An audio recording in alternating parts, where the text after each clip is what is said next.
குறைந்த விலை நிறைந்த தரம் தங்கள் தேவைகள் அனைத்தும் ஒரே இடத்தில் ஜெயச்சந்திரன் டெக்ஸ்டைல்ஸ். டெல்லியில வந்து நாடகம்ங்கிறது ரொம்ப பெரிய கிரேஸ் இருந்தது. நம்ம ஊர் எம்எல்ஏ இந்த பாலதண்டாயுதம், மோகன் குமாரமங்கலம், இவன் ஜனாதிபதி ராதாகிருஷ்ணனே நாடக பிரியர். அவர் இவங்க எல்லாரும் அங்க சேர்ந்து நாடகம் போட்டதுனால அவருக்கு டெல்லி கணேஷ்க்கு தூளில குழந்தை, ஒரு மிடில் கிளாஸ் ஃபேமிலி, ஒரு 5-6 பேர் இருந்தாங்க. நாங்க பார்த்த உடனே அவர் ஷர்ட் கூட போடல, பாவம். ரொம்ப ஜோவியல் டைப். அவர் இந்த பாண்டா ஜோக்ஸ் அது இதுன்னு நிறைய சொல்வார். அவரு அது சொன்னார்னா சுத்தி வர எல்லா ஆர்டிஸ்டும் அங்க அவர் பக்கத்துல உட்காந்து நின்றுட்டு இருப்பாங்க. செட்டில் வந்து அவர் இருந்தாருன்னா கொஞ்சம் கலகலன்னு இருக்கும். ஆள் சின்னவங்கிறதுனால எனக்கு கரெக்டா அது சூட் ஆகல அப்படின்ற மாதிரி சொன்ன உடனே இல்ல எனக்கு சிவாஜியோட ஒரு போட்டோவாவது இருக்கணும். அது அந்த படத்துல வந்து எனக்கு ஃபர்ஸ்ட் அவர் நாயகன் படத்துல அவரை போடல, மணிரத்னம் சைட்ல இருந்து. ஏற்கனவே முக்தா ஃபிலிம்ஸ் வாசல்லையே ஹேர் ட்ரெஸ்ஸர் வந்தாரு. அவர் வந்துட்டு குச்சியா அந்த முடிய வெட்டினாங்க. அது அந்த ஐயர் கேரக்டர் கடைசி அந்த ஓல்டு கோவப்பட்டார். எனக்கு வந்து என்ன பற்று இல்லையா, தேசபக்தி இல்லையா, என்ன நினைச்சுட்டீங்க, என்ன தப்பா என்ன இப்படி அடைய போட்டுட்டீங்களே அப்படின்னு சொல்லிட்டு. இப்பதான் ஒரு இன்டர்வியூல கேட்கும்போது பார்த்தேன், ஏஆர்எஸ்க்கு உண்டான சீன் அத்தனை இவர் சொன்ன சீன். அது ஒரு கிரியேட்டிவ் சைட்லயும் இவர் இதை வெரி குட். ஏன்னா விசுவோட ஒர்க் பண்ணிருக்காரு, காத்தாடியோட ஒர்க் பண்ணிருக்காரு, நிறைய ஏன்பா யானைக்கு நடுவில் நான் மூஞ்சூர் மாதிரி இருப்பேனப்பா, இவங்க நடுவில் இவ்வளோ நல்ல இலக்கியவாதிக்கு நடுவில் என்ன போய் மேடையில் ஏத்துற, அது பயமா இருக்கே அப்படின்னு. இல்லைண்ணா நீங்க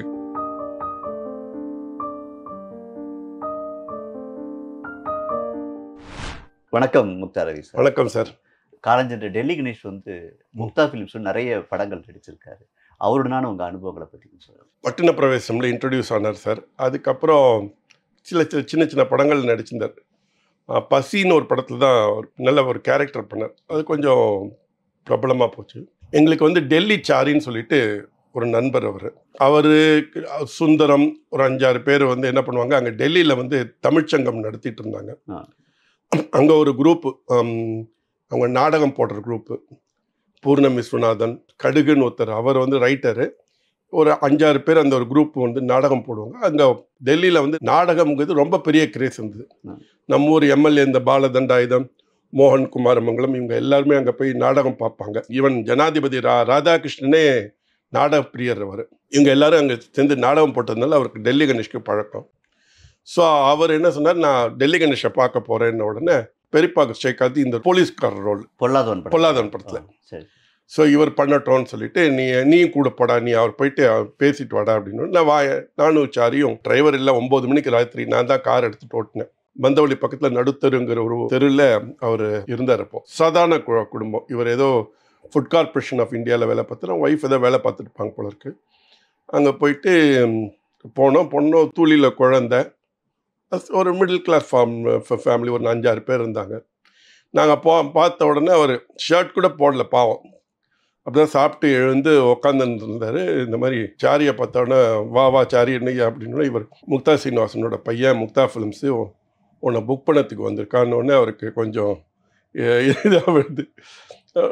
அப்புறம் சொல்லிட்டு இந்த மாதிரி நீங்கள் நாளைக்கு அமாவாசையாக இருக்குது சார், நீங்கள் வாங்க, ரஜினிகாந்தை வச்சு ஒரு படம் பண்ணிகிட்ருக்கோம், அதில் வந்து உங்களுக்கு ஒரு போலீஸ் ரோல் இருக்குது, நீங்கள் அது வந்து பண்ணணும் அப்படின்ன உடனே சரி சார் நான் கண்டிப்பாக வரேன், ரொம்ப சந்தோஷம் சார், உங்கள் கம்பெனியில் ஒர்க் பண்ணுறதுக்கு ரொம்ப சந்தோஷம்னு சொல்லிட்டு மறுநாள் வந்து பெரியப்பாட்ட பேசிட்டு பொல்லாதவனில் நடித்தார். லலித் மஹாலில் தான் ஷூட்டிங்கு. இங்கேருந்து அவர் அங்கே மைசூரில் லலித் மஹாலில் வந்து ஒரு 2 நாள் ஷூட்டிங் அங்கே பண்ணார். அதுக்கப்புறம் மெட்ராஸில் நடந்தது. ஸோ அந்த படத்தில் அவருக்கு ஒரு நல்ல பெரிய கேரக்டர், ஒரு ரெக்கக்னைஸ்டு கேரக்டர் ஒன்று கொடுத்தோம். அதுக்கப்புறம் சிம்லா ஸ்பெஷலில் நடித்தார். அது நாடகத்தை மையமாக கொண்டது. சிம்லா ஸ்பெஷலில் அவர் ஒரு கேரக்டர் எல்லாம் பண்ணார்.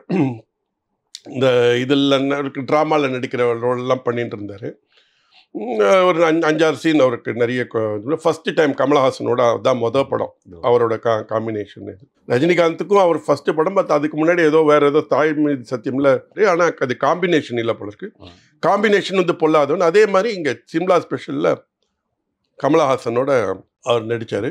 அதில் என்னாச்சு, எல்லாரும் சிம்லாவுக்கு போகலான்னு சொல்லிட்டு இவருக்கும் போகலான்னு சொல்லிட்டு இவர்கிட்ட சொன்ன உடனே இவருக்கு ஏற்கனவே ஒரு படம் ஒன்று கமிட் பண்ணிட்டார். அதுக்கு ஒரு தான் மெயின் ரோல். சாருஹாசன் அண்ணா தான் அதுக்கு ஸ்டோரி ரைட்டர், ஆர்சி சக்தி டைரக்டர். அது ஏதோ கிளாஷ் வந்தது. அது ரொம்ப நல்ல படம் வெற்றி, ரொம்ப அழகாக விஜயசாந்தி இவர் சந்திரசேகர் நடித்த படம். பேர் ராஜாங்கம்னு நினைக்கிறேன், ஏதோ பேர் வந்த படம். ஸோ அந்த படத்தோட ஷூட்டிங் கிளாஷ் வந்துடுது. ஸோ ஐயோ நான் வர முடியாது, நான் இந்த மாதிரி இருக்காது இதுன்னொன்னே சரின்னு சொல்லிட்டு இதுக்கோசரமே விசு என்ன பண்ணார், ஒரு சீனை போட்டு மேனேஜர்கிட்ட எனக்கு பர்மிஷன் கிடைக்கல, அதனால் நான் சிம்லா வர முடியாதுன்னு ஒரு சீனை கிரியேட் பண்ணி அதை சொல்லிடுவார். இங்கேயே அவர் வச்சு முடிக்கிற மாதிரி. அப்புறம் கூட அவர் தான் வந்து அங்கே டெல்லிக்கு ஃபோன் பண்ணி அம்மா உடம்பு சரியில்லைன்னு சொல்வார். அப்புறம் அம்மா பரவாயில்ல பழிச்சிட்டாங்கன்னு சொல்கிறது. இதெல்லாம் வந்து அவருக்கு சீன் இங்கேருந்து பண்ணுற மாதிரி பண்ணினோம். அது காரணம் அவரால் சிம்லா வர முடியலங்கிறதுனால. ரொம்ப நல்ல மனுஷன், ரொம்ப ஜோவியல் டைப்பு. அவர் இந்த பாண்டா ஜோக்ஸு அது இதுன்னு நிறைய சொல்வார் அவர். அது சொன்னார்னா சுற்றி வர எல்லா ஆர்டிஸ்ட்டும் அங்கே அவர் பக்கத்தில் உட்காந்து நின்றுட்டு இருப்பாங்க. அப்படியே சிரிச்சுட்டு இது பண்ணுவாங்க. அது ரொம்ப வருஷமாக அவர் எல்லா ஜோக்ஸுக்கு அடிச்சுக்கிட்டே இருப்பார். அவர் ஒரு ஹியூமரஸ் பர்சன். செட்டில் வந்து அவர் இருந்தாருன்னா கொஞ்சம் கலகலன்னு இருக்கும், அந்த மாதிரி பர்சன். அதுக்கப்புறம் சிவப்பு சூரியன் பண்ணார். சிவப்பு சூரியனில் வந்து எப்போவுமே எங்களை கலாட்டை பண்ணார். ஏன்னா அவருக்கு சீன் வந்து நாயோட தான் சீனு. வரிசையாக நாயை கட்டி போட்டிருக்கோம், இவரையும் கட்டி போட்டு ஒரு தட்டு கொடுத்துருப்பாங்க, அதில் நக்கி சாப்பிடணும். ஏன்னா அந்த அளவுக்கு குடும்ப வில்லன் பண்ணுற மாதிரி எஸ்டாப்ளிஷ் பண்ணியிருப்பாங்க. ஸோ இவர் வந்து என்னை பார்த்து எனக்கு எங்கடா சீன் வச்சிங்க, எல்லாம் நாயோட சீன் வச்சிங்க அப்படின்னு கரெக்டாக பண்ணுவார். ஏன்னா அப்போ நாங்கள் கொஞ்சம் ஃப்ரெண்ட்லியாக பேச ஆரம்பித்தோம். என்னடா சீன் வச்சிங்க, எல்லாம் நாயோட தானடா வச்சிங்க அப்படின்னு கரெக்டாக பண்ணுவார். சிவப்பு சூரியனுக்கு அப்புறம் பரீட்சைக்கு நேரமாச்சுங்கிற ஒரு ட்ராமாவை எடுத்து நாங்கள் படமாக பண்ணோம். ஆல்மோஸ்ட் ஆர்டிஸ்ட்லாம் ஃபிக்ஸ் பண்ணிட்டோம், எல்லாமே ரோல்லாம் எல்லாம் இது பண்ணி முடிச்சிட்டோம். இவர் வந்தார், சார் எனக்கு நீங்கள் ஒன்றுமே ரோலே இல்லையே சார் அப்படின்றாரு. இல்லையா உனக்கு சூட்டாக வரலை, எங்களுக்கு எல்லாம் கொஞ்சம் ஓல்டான சிவாஜிக்கு ஏற்ற மாதிரி கொஞ்சம் ரொம்ப ஓல்டான பர்சன் மாதிரி இருக்குது. தேங்காய் சீனிவாசன், வி கோபாலகிருஷ்ணன் அந்த மாதிரி தான் போட்டிருக்கோம். ஆள் சின்னவங்கிறதுனால எனக்கு கரெக்டாக அது சூட் ஆகலை அப்படின்ற மாதிரி அப்பா சொன்ன உடனே இல்லை எனக்கு சிவாஜியோட ஒரு ஃபோட்டோவாவது இருக்கணும், அது அந்த படத்தில் வந்து எனக்கு கண்டிப்பாக இருக்கணும்னு. சரின்னு சொல்லிட்டு ஒரு டாக்டர் வேஷம் இருக்குது, ஆனால் டைலாக் கிடையாது, சாங்கில் வருவேன் நீ பரவாயில்லையா அப்படின்னு. பரவாயில்ல அப்படின்ட்டு அதில் வந்து ஒரு பாட்டு ஒன்று, ஒரு ஓசையின்றி மௌனமாகன்னு ஒரு பாட்டு. அதில் சுஜாதாவை வந்து சிவாஜி அழைச்சிட்டு டாக்டர் வீட்டுக்கு அழைச்சிட்டு வருவார். அவர் செக் பண்ணிவிட்டு பண்ணுவார். இந்த ஒரு சீன் தான் இதுக்கு வந்து அவர் சிவாஜியோடு நடித்தது வந்து அவ்வளோ பெருமையாக அடம்பிடிச்சு அந்த கேரக்டர் வாங்கினார். அதுக்கப்புறம் சிவாஜியோட நிறைய படங்கள் பண்ணினார், அது வேறு விஷயம். சிவாஜியோட பண்ணார், பிரபுவோடலாம் பண்ணார். பட் ஆனால் அவருக்கு நான் இப்போவும் வந்து அது சொல்ல வேண்டிய அவசியமே கிடையாது. ஆனால் ஏதாவது ஒரு பேட்டியில் பேசும்போது நான் பரீட்சைக்கு நேரமாச்சுல சிவாஜியோடு நடிச்சேங்கிறது சொல்வார். அதில் வந்து ஒரு இத்தனைக்கும் ஒரு டைலாக் கிடையாது, ஒரு 2-3 ஷார்ட் தான். பட் அதனால அதை ஒரு இன்றைக்கும் இவ்வளோ படங்கள் நடித்தோம், இவ்வளோக்கு அவ்வை சண்முகி பெரிய பெரிய படங்கள் நடித்தோம். பரீட்சைக்கு நேரமாச்சுல சிவாஜியோடு நடித்த ஒரு சின்ன ஷார்ட்டை பற்றி அவர் பேசுவார். அந்தளவுக்கு அவருக்கு முக்தா ஃபிலிம்ஸ் மேலேயும் அவருக்கு அவ்வளோ மரியாதை.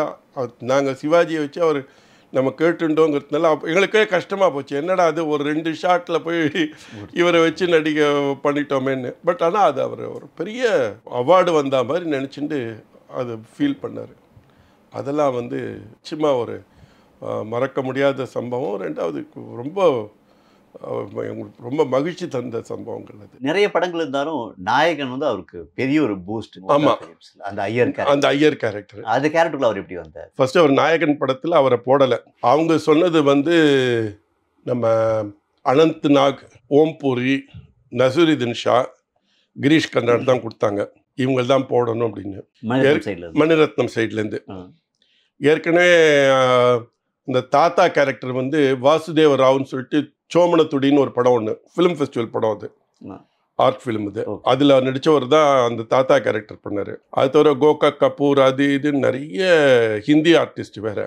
இந்த மாதிரி அனந்த் நாகோ இந்த மாதிரி போட்டோம்னா படம் வந்து கிட்டத்தட்ட ஒரு ஆர்ட் ஃபிலிம் மாதிரி போயிட போகுது. ஏன்னா ஆக்சுவலாக கமர்ஷியல் படம் எடுக்கிறோம், ஆர்ட் ஃபிலிம் மட்டும் ஆகிட போகுது அப்படிங்கிறது எங்களுக்கு பயம் வந்தது. அது வெளியிலையும் சொல்ல முடியல.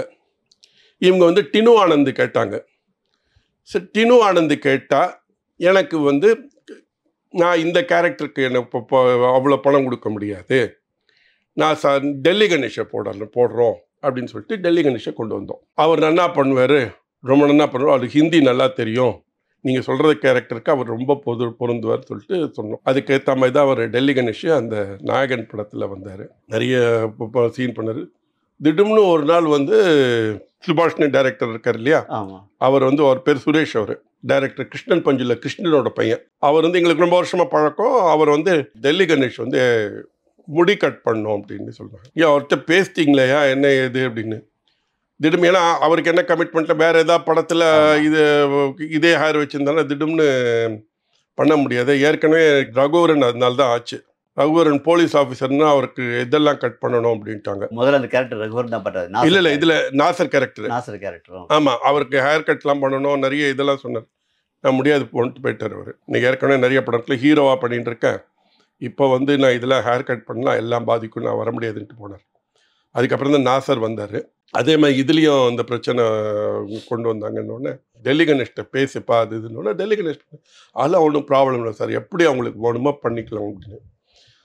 ஸோ முக்தா ஃபிலிம்ஸ் வாசல்லையே ஹேர் ட்ரெஸ்ஸர் வந்தார். அவர் வந்துட்டு சுரேஷோட தலைமையில் அப்படியே ஒரு குச்சியாக அந்த முடியை வெட்டினாங்க. அது அந்த ஐயர் கேரக்டர் கடைசி அந்த ஓல்டு இது பண்ணும்போது, அதனால அவர் மொட்டையாக இருக்கும், நீங்கள் பார்த்துருப்பீங்க. கிட்டத்தட்ட மொட்டையெல்லாம் கொஞ்சம் முடி வளர்ந்த மாதிரி இருக்கும். அந்த கேரக்டரை அவ்வளோ அழகாக கொண்டு போய் இது பண்ணார். எங்களுக்கு அதில் வந்து ரொம்ப சந்தோஷம். ஏன்னா நம்ம ஒரு ஆர்டிஸ்ட்டை சஜஸ்ட் பண்ணுறோம், அவர் சரியாக பண்ணலை அது இதுன்னொன்னே எங்களுக்கு தான் பேக் ஃபயர் ஆகும். அது இல்லாமல் அவர் எக்ஸ்ட்ராடினரியாக பண்ணார் அப்படிங்கிறது மாதிரி வந்ததுக்குன்னொடனே எங்களுக்கு தான் அது ஒரு பெரிய ப்ளஸ் இருந்தது. அதுக்கு உடனே அடுத்த படத்தில் கதாநாயகன்லேயே அவர் நடித்தார். தொடர்ந்து நிறைய படத்தில் போறீங்கன்னாக்கா அவர் கண்டிப்பாக கோஆப்ரேட்டிவான ஆர்டிஸ்டாக, ரொம்ப கோஆப்ரேட்டிவான ஆர்டிஸ்ட் ரெண்டு பேருக்கும். அதை தவிர எங்களுக்கு இன்னொரு இது என்னென்னா, எங்கள் அப்பா சீரியல் பண்ணும்போது அவர் நடித்தார். வேறு ஏதோ சின்ன சின்ன ஷார்ட் ஃபிலிம்ஸ் எங்கள் ஃபேமிலியில் எடுத்தாங்க, அதுக்கு இல்லாமல் அவர் நடிப்பார். உதாரணம் என்னென்னா, மூப்பனார் வந்து என்ன பண்ணார், உத்தமதானபுரம்னு ஒரு ஊரில் வந்து நம்ம ஊவே சாமிநாத ஐயருக்கு வந்து நினைவு மண்டபம், நினைவு இல்லம் இருந்தது, அங்கே மண்டபமாக கன்வெர்ட் பண்ணணும்னு சொல்லிட்டு அதை கன்வெர்ட் பண்ணி அங்கே பசங்களுக்கெல்லாம் புக்ஸ் இது பண்ணுற மாதிரி அதுக்கு ஒரு விழா எடுத்தார். கும்பகோணத்தில் தான் அந்த விழா. செலிப்ரிட்டிஸ் போகணுன்னொன்னே இப்போ அதில் வந்து டெல்லி கணேஷை கூப்பிட்டோம், நீங்கள் வந்து பண்ணோன்னா உடனே ஒத்துண்டு வந்தார். அவர் ட்ரெயின் டிக்கெட்டில் புக் பண்ணி கொடுத்தாங்கன்னா, ராயாஸ்னு ஒரு ஹோட்டல், அவங்க ராயாஸ் கோவிந்தராஜன் சொல்லிட்டு ரொம்ப ஃபேமஸ். அவர் மூப்பனாரோட ஃப்ரெண்டு, எங்கள் அப்பாக்கெலாம் ரொம்ப ஃப்ரெண்டு. அவர் அப்படியே அந்த மூப்பனார் அவங்க குரூப் வராங்கனாலே அந்த ஹோட்டலில் இது பிளாக் பண்ணிட்டார். அங்கே தான் அவர் தங்கினார். சாரதா நம்பி ஆரூரன், புலவர் கீரன், ப்ரொஃபஸர் நா பாண்டுரங்கன், அப்புறம் குமரி ஆனந்தன், இப்படி பேச்சாளர்கள், இலக்கிய பேச்சாளர்கள் நிறைய பேர், ஒரு 10-15 பேச்சாளர்கள் வந்திருந்தாங்க. ஸோ இவர் வந்து என்னை கூப்பிட்டாரு, ஏன்பா யானைக்கு நடுவில் நான் மூஞ்சூர் மாதிரி இருப்பேனப்பா, இவங்க நடுவில் இவ்வளோ நல்ல இலக்கியவாதிக்கு நடுவில் என்னை போய் மேடையில் ஏற்றுற, என்னையா இது பயமாக இருக்கே அப்படின்னு. இல்லைண்ணா நீங்கள் ஒன்றும் பிரச்சனை இல்லை, நீங்கள் உங்களை பார்த்தாலே போதும், ஜனங்க வந்து ரெக்கக்னைஸ் பண்ணுவாங்க, ரெண்டாவது உங்கள் ஆக்டிங் தான் சார் கூப்பிட்ருக்கோம் அப்படின்னு சிரிச்சுட்டு வந்து நல்ல மேடையில் ரொம்ப நல்லா பேசினார். அவர் சம்பள விஷயம் எப்படி சார்? சம்பள விஷயம் சாதாரணமாக தான் சார். அப்போ நாயகன் போது ஐ திங்க் அவருக்கு 20,000 25,000 சம்பளம், அந்த மாதிரி தான் அவருக்கு சார். 25,000 30,000 அந்த மாதிரி தான் சம்பளம், அதுக்கு மேலே கிடையாது. எல்லா படத்துலையும் அந்த மாதிரி நடிச்சுட்டு போனார். கமலுக்கு அவர் ரொம்ப க்ளோஸாக இருந்தார் இல்லையா சார்? நாயகனுக்கு அப்புறம் தான் ரொம்ப க்ளோஸாக இருந்தார். ஓ சார். நான் இந்த விஷயத்தில் என்னென்னா சார், இவர் அங்கே வந்து உத்தமதானபுரத்தில் வந்து பண்ணிட்டு போனதுக்கப்புறம் மூப்பனார் என்ன பண்ணார், 2 நாள் ஷூட்டிங்கை விட்டுட்டு இங்கே வந்து பண்ணுறாரு அப்படிங்கிறதுனால ஒரு சன்மானமாக ஒரு அமௌண்ட் அமிச்சோன்னு ஒரே கோவப்பட்டார். எனக்கு வந்து என்ன பற்று இல்லையா, தேசபக்தி இல்லையா, என்ன நினச்சிட்டீங்க, என்ன தப்பாக என்ன இப்படி அடைய போட்டுட்டீங்களே அப்படின்னு சொல்லிட்டு ரொம்ப ஃபீல் பண்ணார்.